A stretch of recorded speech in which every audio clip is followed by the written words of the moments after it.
নমস্কার বন্ধুরা, কিচেন অপশনটাই চ্যানেলে আপনাদের স্বাগত। আমি আজকে এসেছি বরবটির এক সুস্বাদু রেসিপি নিয়ে। অনেক দিন ধরে বরবটি বাড়িতে রয়েছে, হলুদ হয়ে গেছে, শুকিয়ে গেছে, ভাবছেন ফেলে দেবেন? না, আর ফেলতে হবে না। আমার এই রেসিপিটি ফলো করে একবার করে দেখুন। প্রায় প্রতিদিনই এই রেসিপিটি করে খেতে ইচ্ছা করবে আপনাদের। এখানে বরবটিগুলোকে টুকরো টুকরো করে কেটে নিয়েছি। এরপর কড়াইতে 1 গ্লাস জল বসিয়ে দিয়েছি। জলটা উষ্ণ গরম হলে বরবটিগুলো দিয়ে দিচ্ছি। এবার 15 থেকে 20 মিনিটের জন্য হাই ফ্লেমে বরবটিগুলোকে সিদ্ধ করে নেব। দেখুন আমার এখানে জল শুকিয়ে এসছে, বরবটিগুলো প্রায় সিদ্ধ হয়ে গেছে। এখন আমি বরবটিগুলো জল ঝরিয়ে নামিয়ে নেব।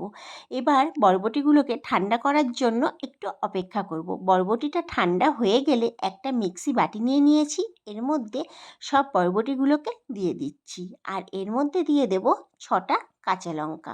আপনারা আপনাদের স্বাদ অনুযায়ী লঙ্কাটা ব্যবহার করবেন। এরপর মিক্সিতে ভালো করে পেস্ট করে নিয়েছি। এখন কড়াইতে একটু বেশি পরিমাণ সর্ষের তেল দিয়ে দিচ্ছি। তেলটা এখানে একটু বেশিই ব্যবহার করতে হবে। এর মধ্যে দিয়ে দিচ্ছি 1 চামচ মতো কালো জিরে এবং 2টো শুকনো লঙ্কা। এখন ফোড়নটা একটু ভালো করে ভেজে নেব, যতক্ষণ না পর্যন্ত কালো জিরে এবং শুকনো লঙ্কার গন্ধটা না বেরোয়। ফোড়নটা ভাজা হয়ে গেলে এর মধ্যে দিয়ে দেবো 1 মুঠো রসুন কুচি।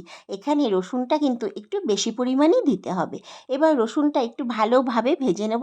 7 থেকে 8 মিনিট ভাজার পর যখন রসুনটা লাল হয়ে যাবে, তখন আমি এর মধ্যে দিয়ে দিচ্ছি পেস্ট করে রাখা বরবটি। তেলের মধ্যে এখন সব কিছু ভালোভাবে কষিয়ে নিচ্ছি আস্তে আস্তে। এবার এর মধ্যে দিয়ে দেবো 1/2 চামচ পরিমাণ লবণ এবং 1/2 চামচ হলুদ গুঁড়ো। এখন সব কিছু ভালোভাবে কষিয়ে নেব যতক্ষণ না পর্যন্ত জল ভাবটা কেটে না যায়। 10 থেকে 12 মিনিট মিডিয়াম আঁচে ভালোভাবে নাড়তে হবে। নাড়তে নাড়তে অনেকটাই শুকিয়ে আসবে। দেখুন আমার অনেকটাই শুকিয়ে এসছে বরবটিটা। এখন 2 মিনিট মতো ভালোভাবে হাই ফ্লেমে ভেজে নামিয়ে নেব। আপনারা চাইলে এখানে সামান্য পরিমাণ চিনি ব্যবহার করতে পারেন। আমি এখানে চিনি ব্যবহার করিনি। এবার একটা প্লেটে নামিয়ে নিয়েছি। তৈরি হয়ে গেল আমার বরবটি ভর্তা বা বরবটি বাটার রেসিপি। এবার এর উপর দিয়ে দিয়ে দেবো 1 চামচ কাঁচা সর্ষের তেল।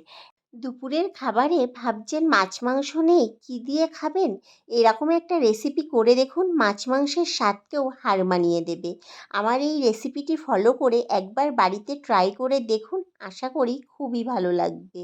রেসিপিটি যদি ভালো লেগে থাকে একটা লাইক, শেয়ার এবং চ্যানেলটিকে সাবস্ক্রাইব করে দেওয়ার অনুরোধ করছি। আর আপনি যদি ফেসবুক পেজ থেকে দেখে থাকেন, পেজটিকে ফলো করে দেওয়ারও অনুরোধ করছি।